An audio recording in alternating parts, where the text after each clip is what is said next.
தீ விபத்தில் பாதிக்கப்பட்டு குடிசைகளை இழந்து தங்களின் அத்தியாவசிய உடைமைகளை இழந்து நிர்கதியாய் நிற்கும் மக்களுக்கு உதவுவது என்பது காவல்துறையால் தடுத்து நிறுத்தப்பட வேண்டிய மாபெரும் குற்றச்செயலா என்று அவர் கேள்வி எழுப்பியிருக்கிறார்.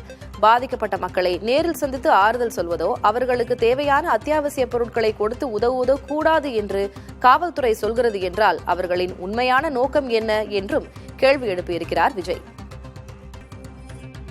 காட்டமான விமர்சனங்களையும் அதில் அவர் முன்வைத்திருக்கிறார். பாதிக்கப்பட்டவர்களுக்கு உதவியதை தடுத்து நிறுத்தியதற்காக காவல்துறையினரை பார்த்து நியாயமான முறையில் கேள்வி கேட்ட தாவேகா பெண் நிர்வாகிகளை எட்டி உதைப்பதையும் ஆடையை பிடித்து ஆடை கிழியும் அளவிற்கு அவர்களை இழுத்து தள்ளிவிடும் காவல்துறையின் செயலை முதலமைச்சர் ஸ்டாலின் அவர்கள் ஏற்றுக்கொள்கிறாரா என்றும் அவர் காட்டமாக கேள்வி எழுப்பியிருக்கிறார்.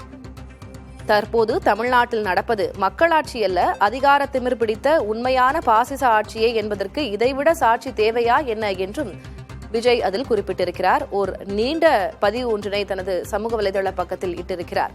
இங்கு நடப்பது மக்களாட்சி அல்ல, பாசிச ஆட்சி என்றும் திமுக அரசை விமர்சனம் செய்திருக்கிறார்.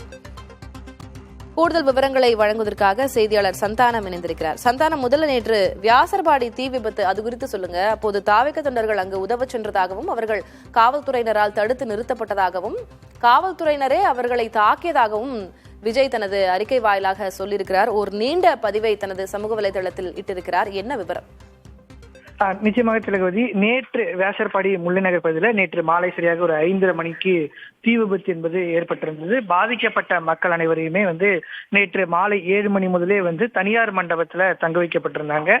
அவர்களுக்கு தேவையான நிவாரண உதவி பொருட்களை தமிழக வெற்றிக் கழகம் சார்பாக நேற்று இரவு எடுத்து சென்று தரும் நேரத்துல தான் இந்த காவல்துறையினரிடையே மோதல் என்பது காவல்துறையினரிடையே மோதல் என்பது ஏற்பட்டிருக்கிறது.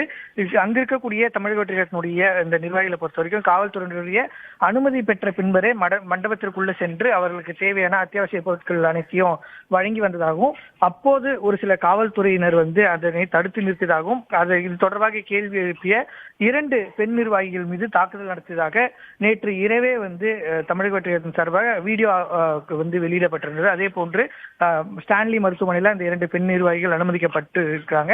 அதே போன்று காவல்துறை தரப்பிலும் இது தொடர்பாக புகார் என்பது கட்சியின் சார்பாக வழங்கப்பட்டிருந்தது.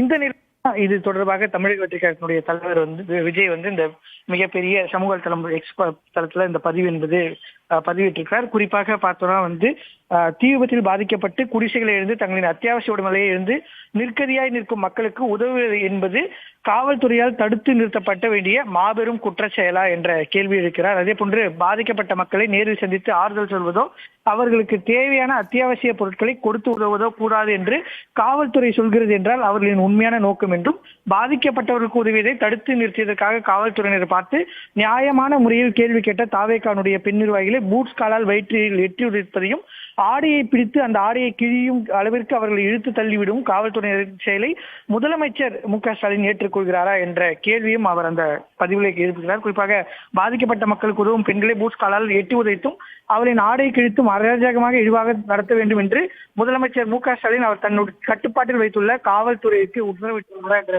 கேள்வியும் இருக்கிறார். ஒரு நீண்ட பதிவு. குறிப்பாக இந்த செயலில் ஈடுபட்ட காவல்துறையினர் மீது நடவடிக்கை எடுக்க வேண்டும் என்றும் விஜய் அந்த பதிவுல முன்னிறுத்திருக்கிறார். திலகவதி, விவரங்களுக்கு நன்றி சந்தானம்.